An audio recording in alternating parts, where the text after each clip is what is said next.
Hi, my name is Alex.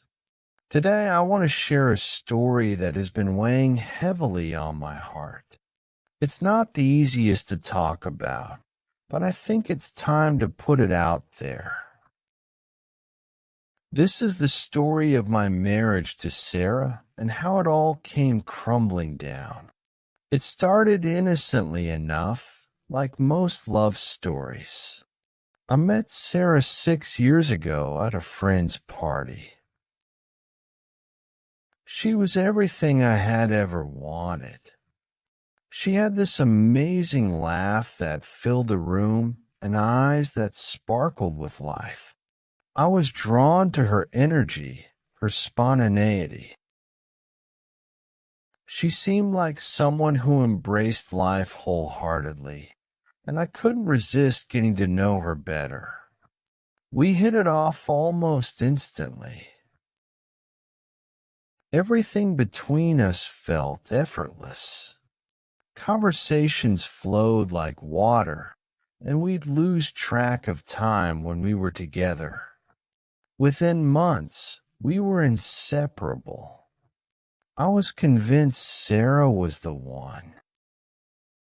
In retrospect, I guess I was blinded by love. Or maybe I just saw what I wanted to see. In the early days of our marriage, everything seemed perfect. We bought a small house together and settled into what felt like a dream life. We would wake up in the mornings, have coffee together, and talk about our future. We'd laugh, plan vacations, and talk about starting a family someday. But the truth is, perfection is fragile, and it didn't take long for cracks to show. At first, it was small things. Things that you could easily brush off. Sarah started working late more often. She'd come home tired, barely speaking to me, and would go straight to bed. I didn't think much of it at first. I know work can be stressful, and I wanted to be a supportive husband. But then she started canceling our weekend plans, saying she needed time to rest or catch up on some work. It was around that time I noticed her phone was always glued to her hand. She'd get messages at all hours of the day and night. When I asked her about it, she'd say it was just work. I believed her. I had no reason not to. But then the distance between us grew. It felt like I was living with a stranger. We were in the same house, but emotionally, we were worlds apart. I remember one night, maybe a year into our marriage, I tried to talk to her. I wanted to know what was going on. I asked her, Sarah, is everything okay between us? You seem distant. She looked at me, her face expressionless, and said, everything's fine, Alex. You're imagining things. But I wasn't imagining things. I knew something was wrong, but I didn't know how to fix it. I tried harder, planned surprise dinners, arranged weekend getaways, but nothing seemed to bring us back to where we were. It was as though Sarah had checked out emotionally, and no matter what I did, I couldn't reach her. As time went on, I started to feel like I was the only one trying. It was exhausting. There were days when I felt like I was walking on eggshells around her, afraid that if I said the wrong thing, it would push her further away. But the more I tried, the colder she became. Then came the lies.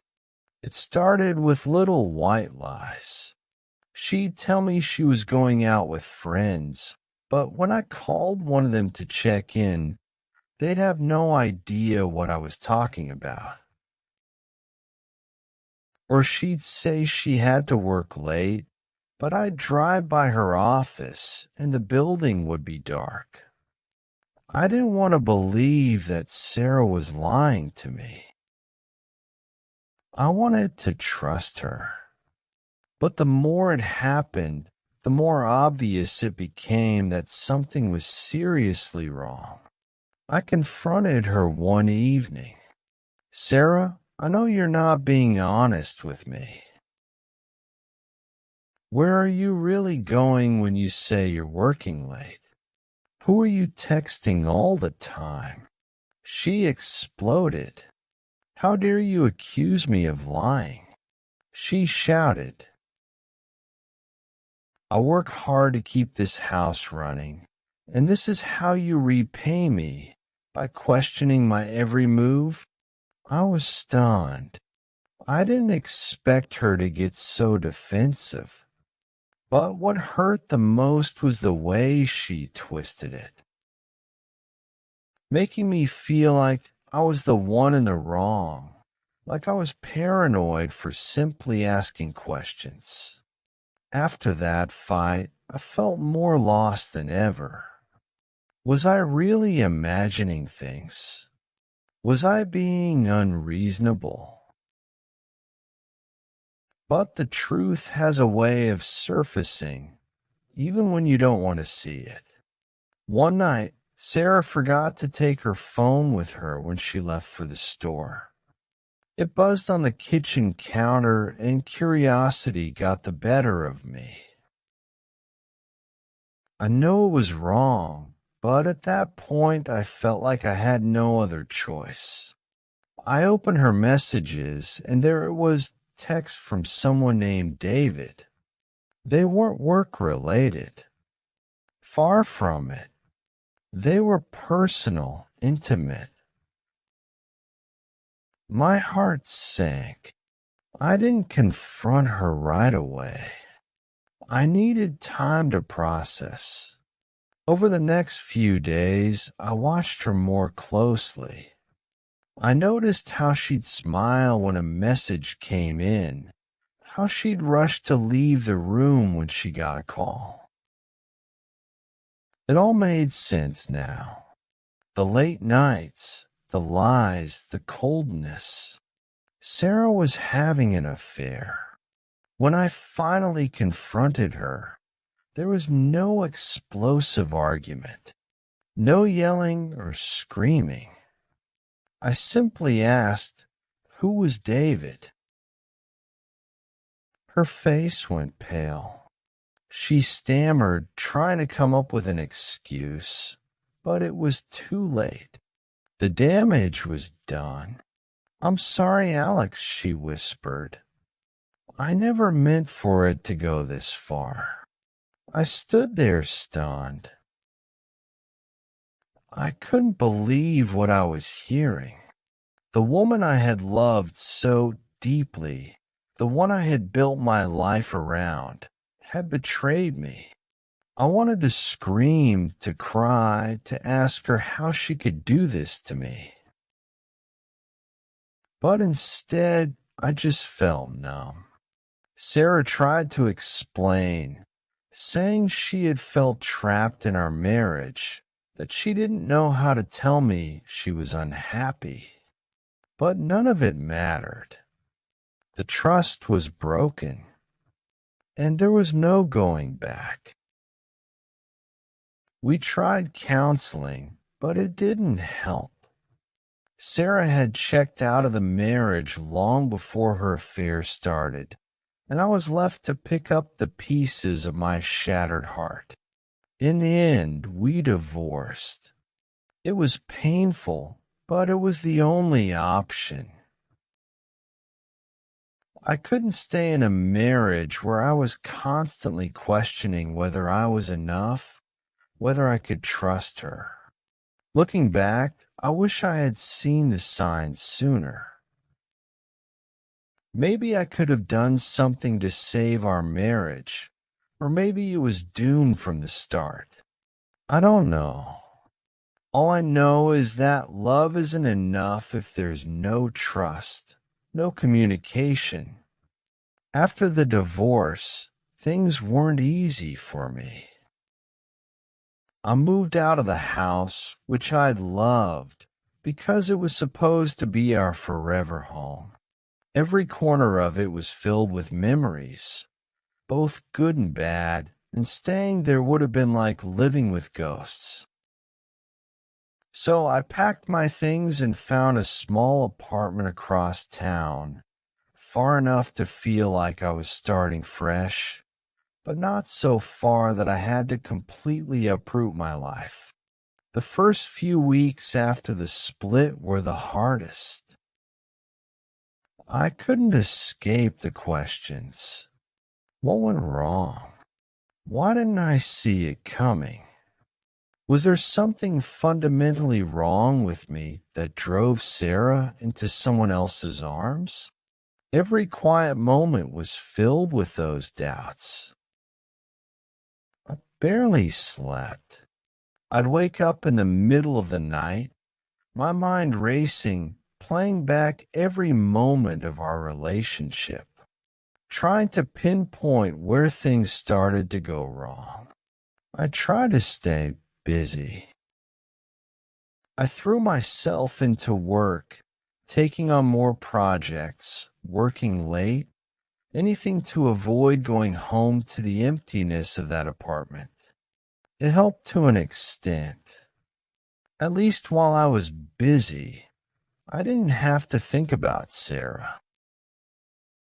But the moment I stopped, the loneliness crept back in. I remember one evening, a couple of months after the divorce, when I ran into Sarah at a grocery store. I wasn't expecting it, and neither was she. She looked surprised, almost guilty when she saw me. I was standing by the produce section, staring blankly at some apples when she turned the corner. It was awkward, to say the least. We made small talk, the kind you have with an old acquaintance you haven't seen in years, not with someone you once planned a life with. "How have you been?" she asked, her voice cautious. I shrugged, taking it one day at a time. She nodded, biting her lip like she wanted to say something else, but didn't know how to. I didn't have the energy for a real conversation, so I made up an excuse and left. As I walked out of the store, I couldn't shake the feeling that she had moved on. Maybe she was still with David. Maybe she wasn't. But the fact that I still cared bothered me. I didn't want to care. She had hurt me, and yet I was still thinking about her. It wasn't until I talked to a close friend of mine, Mike, that I began to see things a little more clearly. Mike and I had known each other since college, and he had been my rock through the whole ordeal. One night over beers, he gave me the tough love I needed. "Alex," he said, looking me dead in the eye, "you need to stop punishing yourself over this. You didn't make her cheat. You didn't make her lie. That's on her. You did everything you could to save that marriage." I wanted to argue, but I knew he was right. I had tried. Maybe I had been naive, but I wasn't to blame for Sarah's choices. It took me a long time to accept that, though.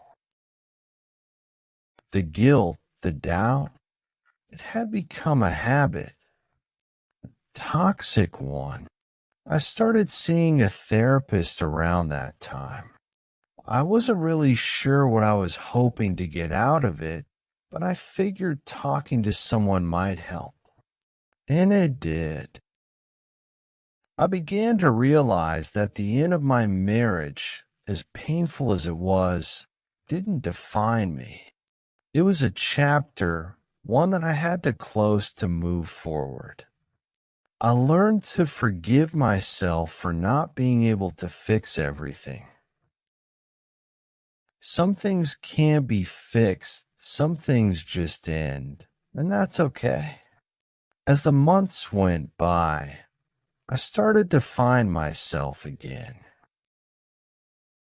I reconnected with old friends, picked up hobbies I had neglected during my marriage, and focused on building a life that was just mine, not ours. Not hers, but mine. I took a photography class, something I'd always wanted to do, but never had the time for. I went hiking more often, exploring places I had always meant to visit but never did because Sarah wasn't interested. Slowly but surely, I began to heal. Then one day, something unexpected happened. I was at a coffee shop working on some emails when a woman approached me. She had kind eyes, dark hair pulled into a loose bun, and a warm smile that instantly put me at ease. "Excuse me," she said, holding up a book. "I couldn't help but notice you're reading the same book as me." I looked down at my copy of The Alchemist and smiled.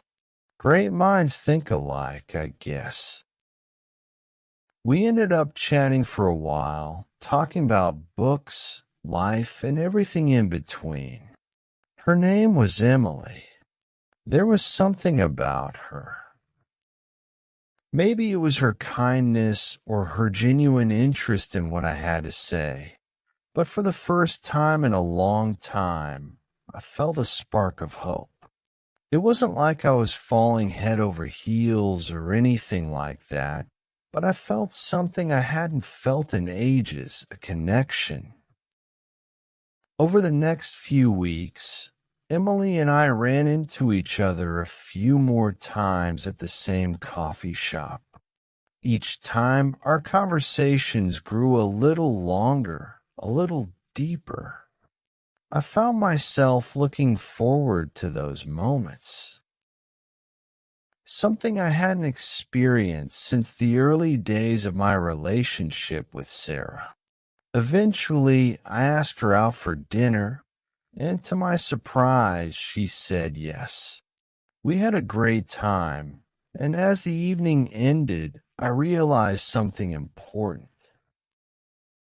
I was ready to open up again, not necessarily to fall in love, but to let someone new into my life.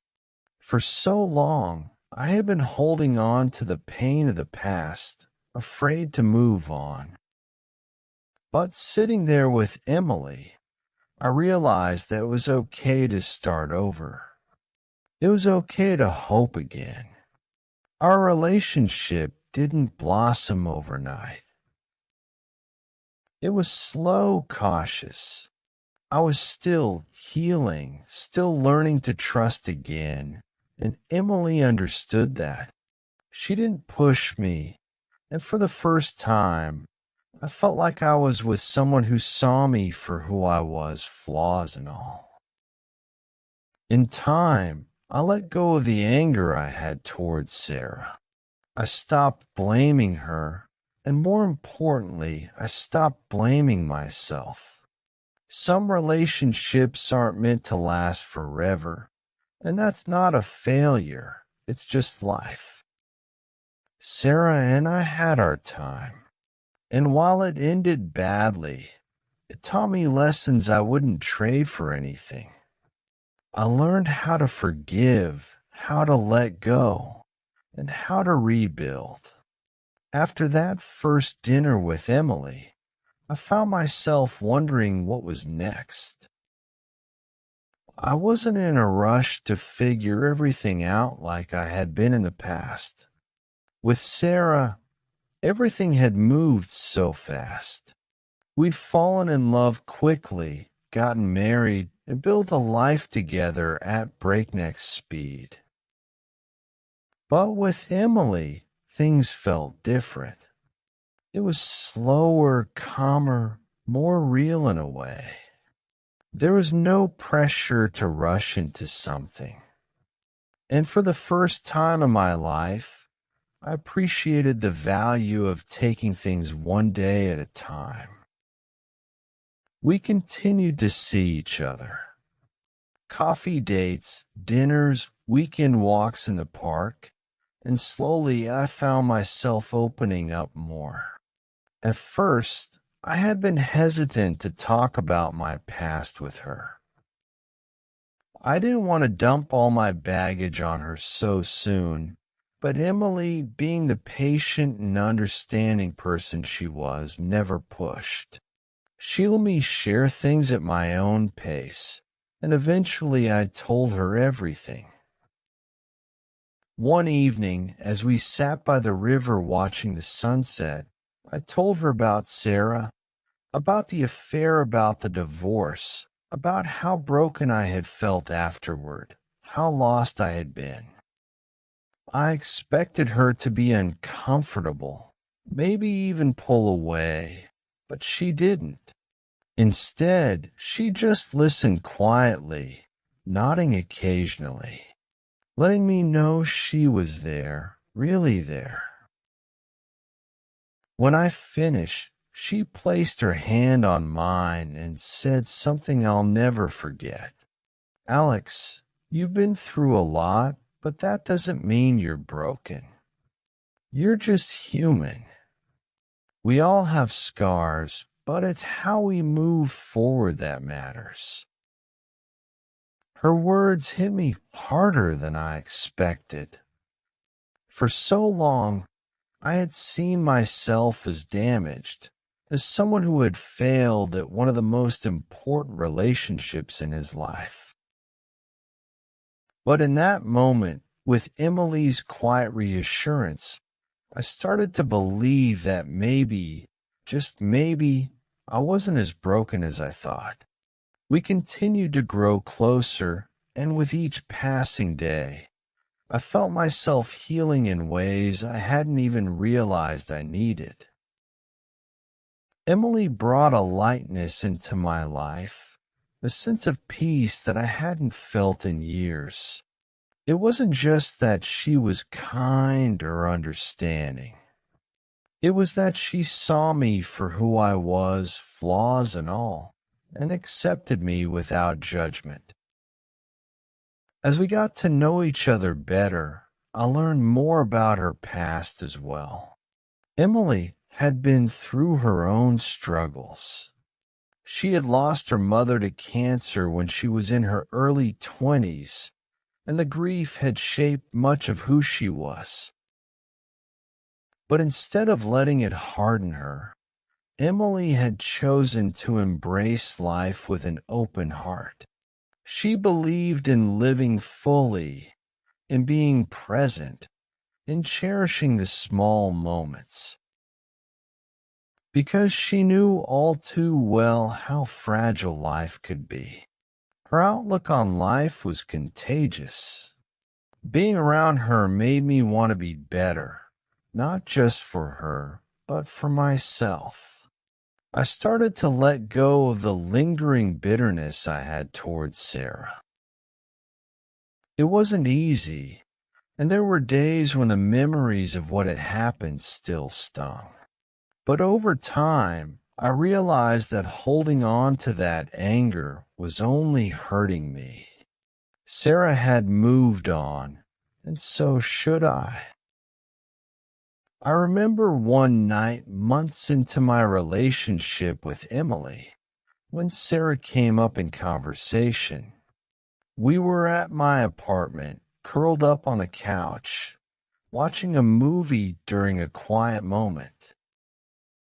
Emily turned to me and asked, "Do you ever talk to her?" "Sarah?" I asked, surprised. "No, not since the divorce." "Why?" Emily shrugged. Just curious. I was wondering if you ever got closure. I thought about it for a moment. Closure. It was something I had thought about a lot after the divorce. For a long time, I had wanted answers, answers that Sarah couldn't or wouldn't give me.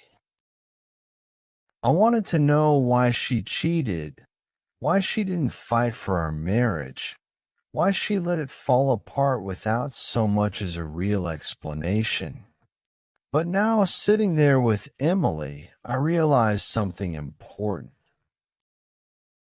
I don't think I need closure from her, I said slowly, choosing my words carefully. I've spent so much time trying to understand why things happen the way they did, but maybe it's not about getting answers from her. Maybe it's about accepting that sometimes things just end, and that's okay. Emily smiled, her eyes soft. I think that's a really healthy way to look at it. And it was. For the first time, I felt like I didn't need Sarah's validation or an apology. I didn't need her to explain herself because no explanation would ever fully heal the wounds she had left. Healing had to come from within me. I had to let go of the need to understand every detail of what had gone wrong and just accept that it had. Life moves forward whether we want it to or not. As the months went by, Emily and I grew even closer. We took trips together, met each other's friends and families, and slowly started talking about the future. It wasn't like with Sarah, where everything felt rushed and frantic. With Emily, the future felt like something we could build together, piece by piece, at our own pace. There was a day about a year after we started dating that stands out to me. Emily and I were walking through a park on a crisp autumn afternoon, the leaves crunching under our feet. We weren't talking about anything in particular, just enjoying the day when she suddenly stopped and looked at me, a thoughtful expression on her face. You know, Alex, she said quietly, I've been thinking a lot lately about us, about what we want. I raised an eyebrow, curious. Yeah, and what have you been thinking? She smiled a little shyly. I think I'm ready for more, for us to take that next step, whatever that looks like. I love you, and I want to build a life with you. Her words took me by surprise. Not because I didn't feel the same, but because I hadn't realized just how ready I was for that next step, too. I hadn't allowed myself to think about the future in that way since Sarah. But now, with Emily standing in front of me, looking at me with such love and trust, I realized that I was ready. Ready to open my heart fully again. Ready to take that risk. I love you too, Emily, I said, my voice steady. And I'm ready to build that life with you. It wasn't a grand, sweeping proposal, and there were no dramatic gestures. But in that quiet moment, I knew that my journey of healing had come full circle. I had gone from a broken man, struggling to understand the ruins of his marriage, to someone who had rebuilt his life piece by piece. With the help of someone who truly saw him, the future wasn't something I feared anymore. It was something I looked forward to. With Emily by my side, I knew that whatever came next, we would face it together. Open, honest, and with the lessons of the past firmly behind us, life with Emily unfolded in ways I never expected.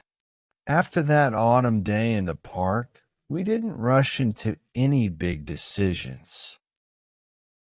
We simply continued to grow together. And for the first time in a long time, I wasn't in a hurry. I'd learned that patience was key in a relationship. Emily and I took things slowly, savoring every moment, and it felt right. It was about a year and a half into our relationship when Emily and I decided to move in together. I remember that day vividly. We stood in her cozy apartment, surrounded by boxes and scattered furniture, laughing as we tried to figure out where everything would go. Moving in with someone always brings a mix of excitement and nervousness. You learn things about each other that you never noticed before, little quirks and habits that can either bring you closer or drive you mad. Emily was neat, organized in a way that put my bachelor style living to shame. I was more of a throw it where it fits kind of guy. There were a few minor clashes at first, like when I left dishes in the sink for a bit too long, or when she rearranged my books in alphabetical order, which I admit actually made finding things easier. But those were small things, and we found ways to navigate them together. It wasn't about perfection. It was about compromise, about learning to live with each other's flaws and differences one evening. After we had finished unpacking the last of the boxes, we sat down on the couch, exhausted but happy.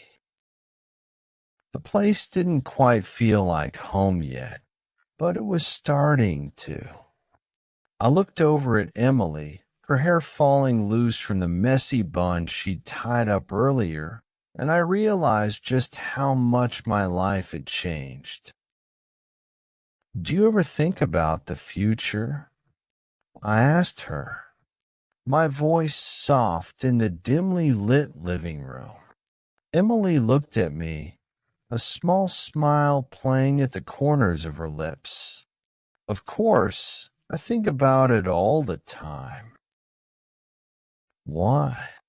I hesitated for a moment, unsure of how to express the thoughts swirling in my head.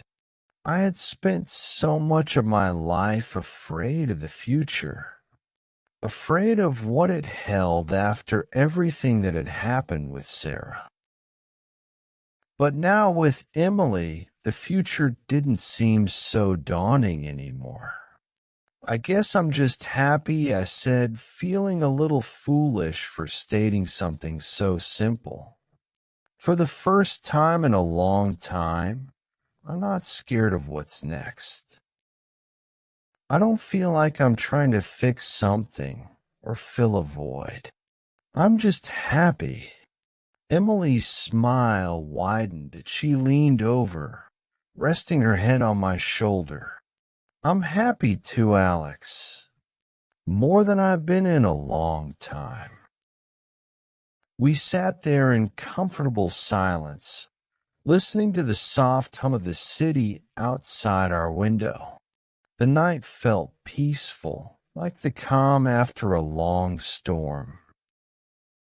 And in that moment, I realized just how far I had come from the man who had once felt so broken, so lost. I wasn't that person anymore. But life, as I've learned, has a way of throwing curveballs when you least expect them. A few months after we moved in together, I received a message from someone I hadn't heard from in a long time, Sarah. It was a simple text, Nothing dramatic or overly emotional. Just, hey, Alex, it's been a while. I was wondering if we could meet up and talk. I stared at the message for a long time, unsure of how to respond. Part of me wanted to ignore it, to leave the past where it belonged. But another part of me was curious. What could she possibly want to talk about after all this time? I showed the message to Emily that evening. She read it, then looked up at me with a calm expression. What are you going to do? I don't know, I admit it. I don't feel like I need to talk to her, but at the same time, I kind of want to hear what she has to say. Does that make sense? Emily nodded. It does. Just remember, whatever you decide, I'm here. Her support meant the world to me, and after thinking it over for a few days, I decided to meet with Sarah. Not because I was looking for closure. I had found that within myself. But because I wanted to see where she was at, how she was doing, and maybe in some small way close the door on that chapter of my life for good. We met at a quiet cafe, the same one where we used to go during our early days together. Seeing Sarah again was strange. She looked different, older, more tired. Like life had worn her down in ways I hadn't expected. There was an awkwardness between us, a tension that wasn't hostile, but wasn't quite comfortable either. Thanks for meeting with me, she said, her voice softer than I remembered. I wasn't sure if you'd want it. I almost didn't. I replied honestly, but I figured we both deserved a chance to talk. Sarah nodded, stirring her coffee absently. There was a long pause before she spoke again. I just wanted to say I'm sorry, Alex, for everything, for how I treated you, for how things ended. I know it's too late for apologies, but I needed to say it. Her words caught me off guard. I had imagined this conversation in so many different ways, but I hadn't expected an apology. Not after all this time. I appreciate that, Sarah, I said, choosing my words carefully. But we both made mistakes. It wasn't all on you. She shook her head. No, it was. I was the one who cheated. I was the one who gave up. You didn't deserve that. For a moment, I didn't know what to say. I could see the regret in her eyes, and it made me realize something important.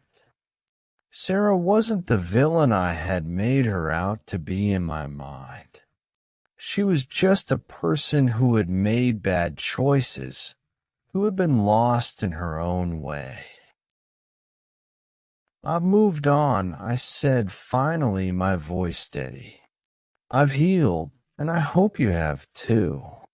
She smiled sadly. I'm trying. It's been hard, but I'm working on it. We talked for a little while longer, catching up on the basics of life, work, family, the usual stuff.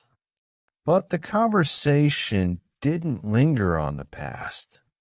There was no need to rehash old wounds.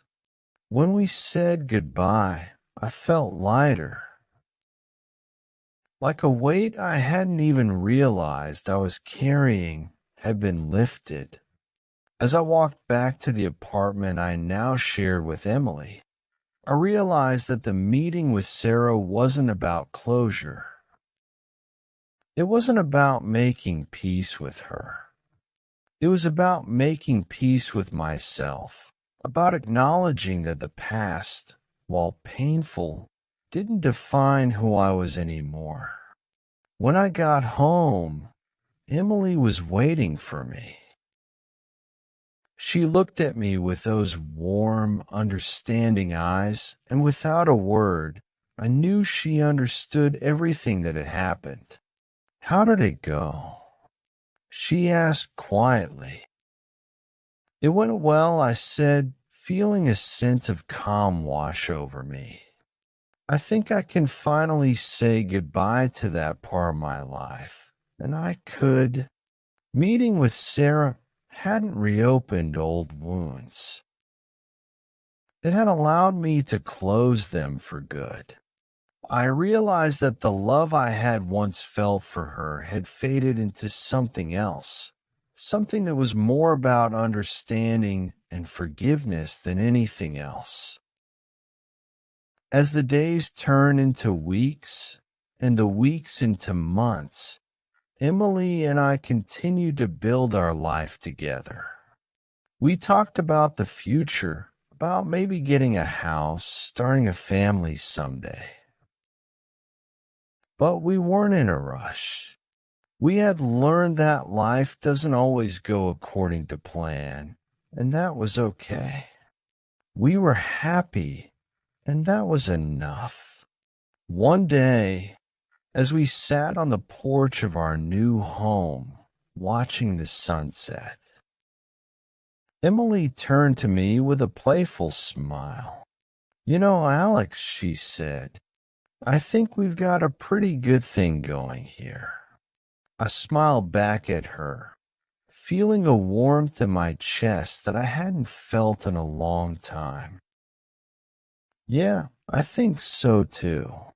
And in that moment, I knew that everything, every heartache, every struggle, every painful lesson had led me to this point, to this life, to this love. Time passed quietly after that chapter with Sarah had finally closed. Emily and I settled into our new life with an ease I hadn't experienced before. It was as if, after years of turbulence and doubt, I had finally found the calm I had been searching for. We lived our days filled with laughter, companionship, and a deep sense of understanding that only comes when two people truly see each other for who they are. But life, as I had learned, was never a straight path. One evening, about a year after we moved into the house, I came home from work to find Emily sitting at the dining room table. Staring at a letter in her hands, her face was pale, and there was a heaviness in her eyes that I hadn't seen in a long time. "Hey," I said, dropping my bag by the door and walking over to her. "Everything okay?" Emily didn't answer right away. She just handed me the letter, her fingers trembling slightly. I unfolded it and read the first few lines. My heart sank. It was from the hospital routine test results for Emily's checkup, but something had come back abnormal. They wanted her to come in for further testing. "I'm sure it's nothing," she said quickly, trying to put on a brave face. "Probably just a mistake. These things happen all the time, right?" But I could hear the fear in her voice. I could see it in the way her hands gripped the edge of the table. And in that moment, all the happiness, all the stability we had built together felt suddenly fragile. "We'll go together," I said, sitting down beside her and taking her hands in mine. "We'll figure this out." The next few weeks were a blur of hospital visits, tests, and waiting. The waiting was the worst part. Every phone call, every email felt like a ticking clock, counting down to something we couldn't control. Emily tried to stay positive, but I could see the cracks in her armor. And for the first time since we'd been together, I felt helpless. I couldn't fix this. I couldn't protect her from what was coming. Then the news came: cancer. It wasn't what we had expected, but there it was. The doctor spoke in calm clinical terms, explaining the treatment options, the prognosis, the road ahead. But all I could hear was the word cancer echoing in my mind, drowning out everything else. Emily was quiet during the drive home. She stared out the window, her hands resting in her lap, and I didn't know what to say.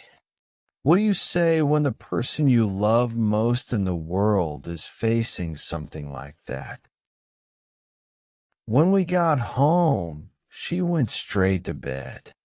I followed her, sitting on the edge of the mattress, not sure if she wanted to talk or be alone. Finally, after what felt like hours, she spoke.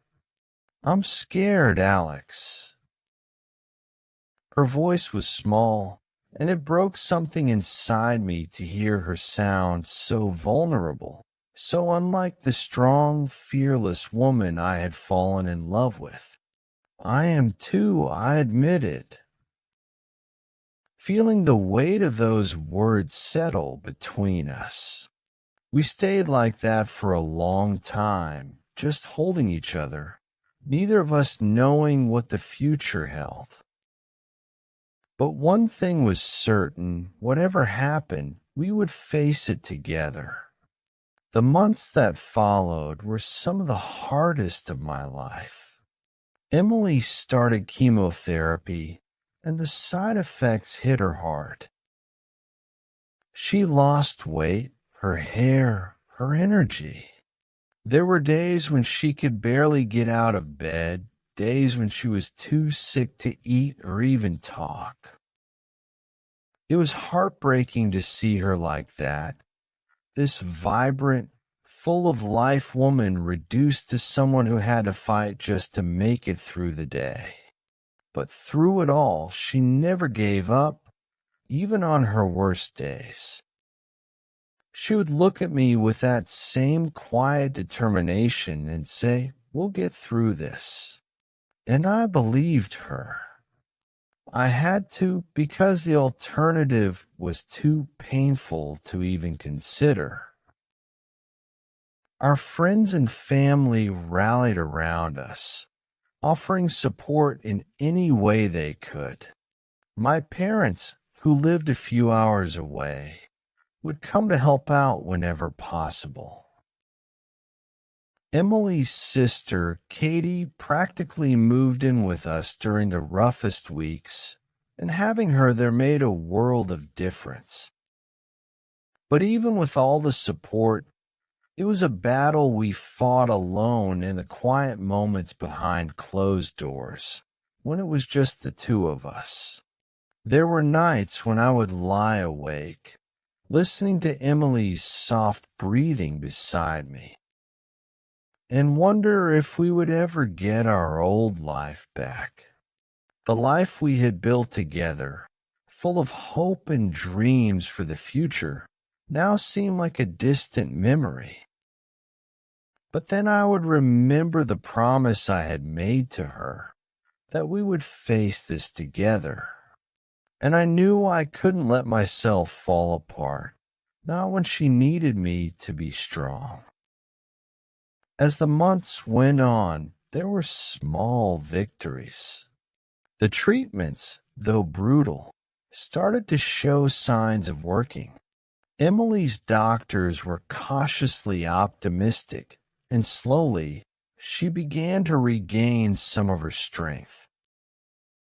It was a long, grueling process, but she was a fighter, and bit by bit she started to come back to me. One afternoon, as we sat in the garden watching the flowers bloom, Emily turned to me with a tired but genuine smile. "I think I'm starting to feel like myself again," she said softly. I squeezed her hand, my heart swelling with relief. "I never doubted you for a second." She laughed a weak but beautiful sound that I hadn't heard in far too long. And in that moment, I knew that no matter what happened, we would make it through. We had already survived so much together, and I was ready to keep fighting for as long as it took. Months later, after what felt like an eternity, Emily went in for her final round of tests. The results were what we had been praying for: remission. The cancer was gone, and though the doctors warned us that there was always a chance it could come back, for now, we could breathe again. We could live again. It wasn't the end of the story, but it was a new beginning, a second chance at the life we had almost lost as we sat on the porch of our home that evening, watching the sun set over the horizon. Emily leaned her head on my shoulder and whispered, "We made it, didn't we?" I wrapped my arm around her, pulling her close, and smiled. "Yeah, we did." And in that quiet moment, I realized something. Life was never going to be perfect. It would always have its struggles, its heartbreaks, its challenges. But with Emily by my side, I knew we could face whatever came our way. Because love wasn't just about the good times. It was about standing together when things got hard, about choosing each other over and over again, no matter how tough the road became.